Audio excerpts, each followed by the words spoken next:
essa mesa aqui. O Cajuru, né? Eu só estou querendo dizer o seguinte. Às vezes, me parece... Por exemplo, eu não estou aqui para... Não tem claro, procuração para defender... Não é só você, não. Tem um monte de gente que fala, Cajuru, mas por que você bateu no William Bonner? Mas eu não tenho admiração por ele. Não, no entanto, eu tenho uma puta admiração pela mulher dele como jornalista. Depende da admiração. O que eu quero dizer é o seguinte, você emitindo uma opinião dessa, parece que em outros veículos de comunicação, as pessoas têm autonomia 100%. Não existe isso. Mas qual foi o dia que eu disse que nos outros veículos tem? Pois eu trabalho no SBT e disse que os apresentadores dos telejornais, inclusive do SBT, onde eu estou aqui, eu falei, eu no SBT critiquei o Gugu, certo? O Gugu com aquele negócio do PCC. Eu trabalhando no SBT, eu meti o pau nele, entendeu? Quer dizer, pô... Então todo mundo é leitor de teleprompter. Em rede de televisão? Ué, claro que é. Me fala uma rede de televisão onde o cara tem opinião própria.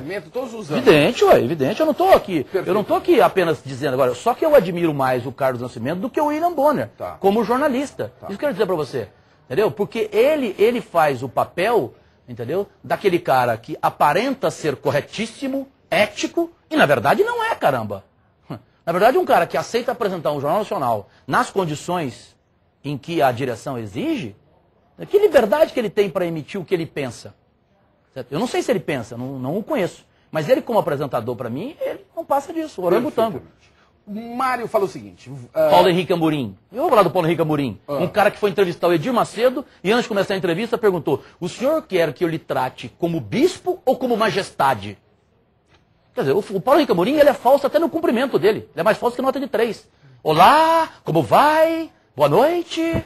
Isso é a coisa mais falsa do mundo. Quer dizer, eu não posso ter opinião sobre os outros, caramba. Aí o cara, Cajuru, mas você é agressivo. Mas é o que eu penso do cara. O que o cara vá na televisão e diga a mesma coisa. Esse Cajuru é um babaca, é um idiota, é um veado, é um tigre. Pronto, cara. Pô, brigam as ideias. Agora eu sou obrigado a falar que o cara é bom. Perfeitamente. O Rodolfo Verdão falou o seguinte, você irá fazer o lançamento do livro em qual livraria? Eu quero um livro autografado seu. Com o maior prazer. Eu tô dando mais de 8 mil autógrafos por dia. Nem dedo eu tenho mais. O lançamento é hoje aqui em São Paulo, do livro do Cajuru, nessa segunda, às 8 da noite, no Água Doce Cachaçaria, Avenida Macuco 655, em Moema, aqui em São Paulo. É. É isso? Vai ser lá. Vai ser só por meio de imprensa, meio de televisão, por enquanto, para esse pessoal. Até porque eu não tenho dinheiro para fazer noite de autógrafos, né? Então, é tudo amigo, é tudo uma causa, né? Pérola. Mas tem aqui em São Paulo, na Paraler. A livraria Paraler é a única que topou distribuir o livro sem ganhar nada. Então ela tem uma rede no interior de São Paulo, e aqui em São Paulo ela está ali na IBMEC, naquela faculdade ali na Hélio Pellegrino. De economia. Na Hélio Pellegrino. Então tem aquela livraria Paraler, onde eu vou estar hoje às 6 horas da tarde, e depois eu vou lá para esse lugar lá. Da cachaçaria. É. A Pérola falou o seguinte, quando você deu aquela entrevista na TV... que tentou o suicídio, era verdade? Eu nunca tentei suicídio. O problema é que usaram a minha declaração de uma forma, por isso que eu cada vez mais evito entrevista gravada, porque entrevista gravada o cara sacaneia. Então naquela entrevista eu estava falando da minha mãe. Então eu estava dizendo que depois, sou filho único e tal, depois que eu perdi a mamãe, eu disse que eu tinha perdido o medo de morrer.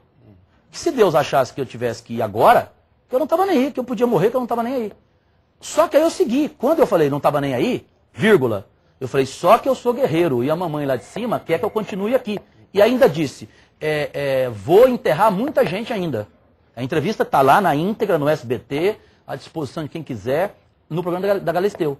E da Galisteu, que é minha irmã, que eu devo a gratidões a ela 1000. Mas aí o cara editou essa parte. Para ficar mais polêmico. Exatamente. Igual quando eu falei que eu tinha experimentado uma vez fazer troca-troca e não gostei, o cara parou no troca-troca. Muita gente achou que eu sou viado. Eu não sou viado não, cara. Entendeu?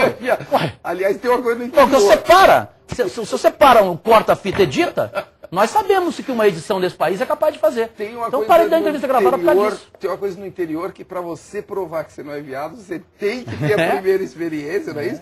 Mas eu tive sorte, eu fiz isso com 10 anos de idade, graças a Deus. Então, e o cara tinha um toquinho, tinha uma espinha. Eu nem senti, nem cócegas. E você não se apaixonou? Não, porque eu vi um homem atrás de mim, uma coisa esquisita pra caramba, eu falei, e eu tinha colega meu que adorava. Eu falei, isso aqui não é comigo não, cara, tô fora. Mas se eu gostasse, eu assumiria numa boa, tô nem aí. O Cajuru, o Goiás Verdão te pergunta o seguinte, o Marconi, ele está se referindo ao governador de Goiás, né? Ex-governador de Goiás, ele diz, o Marconi já saiu do poder, por que você não volta para Goiânia?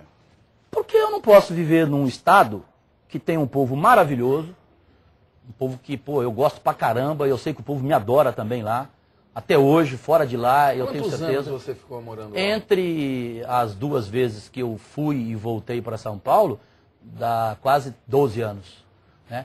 Então, eu não posso ver num lugar onde o sujeito que governa, ele pratica atos semelhantes a Hitler.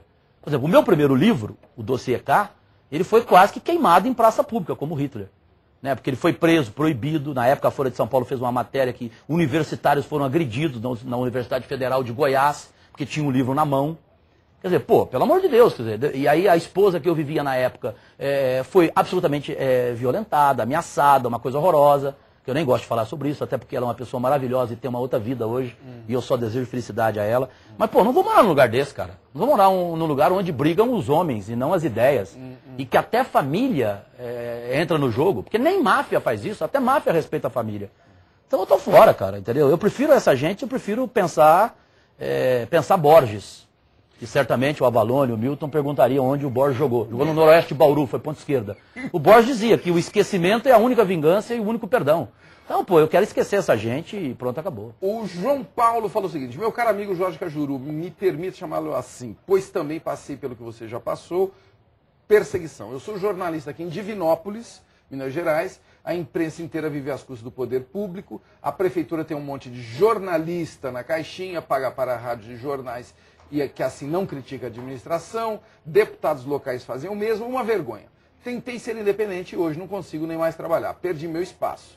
Você acha que será sempre assim no interior, com perseguições a quem tenta denunciar os desmandos, acreditando na democracia e na liberdade de imprensa? Um abraço e boa sorte. É o João Paulo de Divinópolis. Ô Marcelo, João Paulo, eu sei lá, cara, eu vou morrer acreditando no Renato Russo. Nada é para sempre, cara. O para sempre sempre acaba. Entendeu? Então, pô, eu acho que definitivo não é. Isso vai mudar. Mas que isso não é só interior. Em vários estados do Brasil. Você vai à Bahia, Alagoas, você vai a Maranhão. Né? Por exemplo, tem coisa lá do Maranhão que, se a grande imprensa puder divulgar, o Sarney vai ter que ser expulso do país. Claro. No entanto, o Sarney é lembrado como um presidente da República que respeitava a liberdade de expressão, a democracia. Né? Não é que ele respeitava, ele só não processava e não se vingava de grandes nomes da mídia. Claro. Ele fingia que respeitava a opinião do outro. Como, aliás, ele está processando agora jornalistas no Acre, né? Que denunciaram ele em blogs, na internet, e ele está processando, pedindo uma fortuna de indenização para jornalistas humildes lá no Acre. E em Goiás também, então a mesma coisa. Eu tenho certeza absoluta, Tass, que eu só não morri em Goiás, porque graças a Deus eu tinha um razoável nome nacional na mídia, porque eu havia feito com você a Copa do Mundo de 86 no México, no SBT e na Record. Então eu tinha conhecimento e tinha bons amigos. Então o Juca Kfouri me trouxe para São Paulo para dar entrevista sobre o que estava acontecendo comigo em Goiás. O Datena apresentava na época o Cidade Alerta na Record. O Datena fez uma matéria comigo alertando qualquer coisa que acontecesse comigo. O Juca Kfouri disse que se eu caísse no chão com gripe, a culpa seria do governador Marconi Perillo na época. O Jô Soares me levou no programa dele. Então são coisas assim que eu nunca vou esquecer, porque se eu não tivesse esse espaço, certamente eu já estava lá em Goiás apagado há muito tempo. Como outros jornalistas em Goiás morreram desde o tempo de Ludovico. Então assim, na Bahia, até hoje ninguém sabe quem matou o genro do ACM. O genro do ACM morreu. Ninguém sabe como é que ele morreu até hoje. Né? A filha dele se suicidou.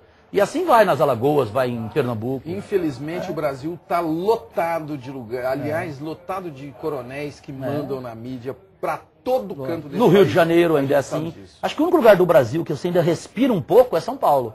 Que é uma coisa assim mais, né, mais democrática. Porque tem concorrência, porque tem várias... Né, exatamente. E porque o canhão é maior, né? Quer dizer, o vulcão aqui é maior. Uma coisinha pequena pode se transformar numa coisinha grande. Né?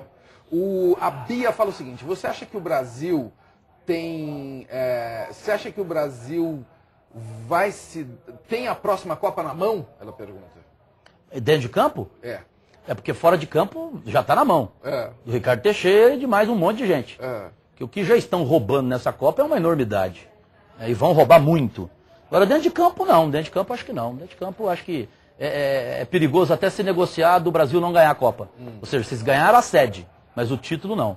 Agora, a questão de 98, que a gente não respondeu bem, rapidinho. Gente, não tinha como em 98 você negociar com todo mundo. Como é que você ia calar a boca de todo mundo e falar, perde para a França? Nós perdemos para a França por arrogância. Porque o seu Zagallo não sabe nada de tática, ele já estava gagá. Ele só nunca esteve gagá pelo Galvão e pela Globo.